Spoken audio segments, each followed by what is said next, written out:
ఏందత్తా కట్నం కావాలా నీకు? ఒక ఆడపిల్లని కంటే నీకు బిడ్డ విలువ ఏందో తెలిసేది, తల్లిదండ్రుల బాధ ఏందో తెలిసేది. కన్యది కాబట్టే నీకు ఆడపిల్లల విలువ తెలుస్తలేదు.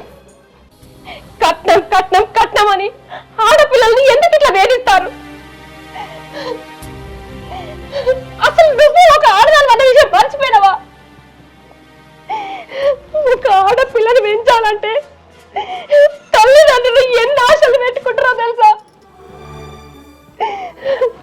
నా బిడ్డ పెళ్లి ఎంతో గొప్పగా చేయాలి, నా అల్లుడు నా బిడ్డను మంచిగా చూసుకోవాలి, నా బిడ్డ ఇట్లా బ్రతకాలి, నా బిడ్డ మనవళ్ళతో పిల్ల పాపలతో సంతోషంగా బతకాలని తల్లిదండ్రులు కడుపు మార్చుకొని ఆడపిల్లను పెద్ద చేసి పెళ్లి చేసి అత్తారింటికి పంపించేదాకా కంటికి నిద్ర కూడా పోరు.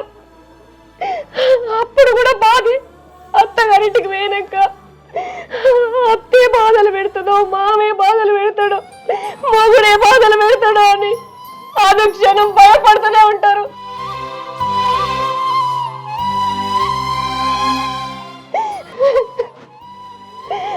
ఆడవాళ్ళ బాధలు ఆడవాళ్ళని అర్థం చేసుకోకపోతే ఎందుకంత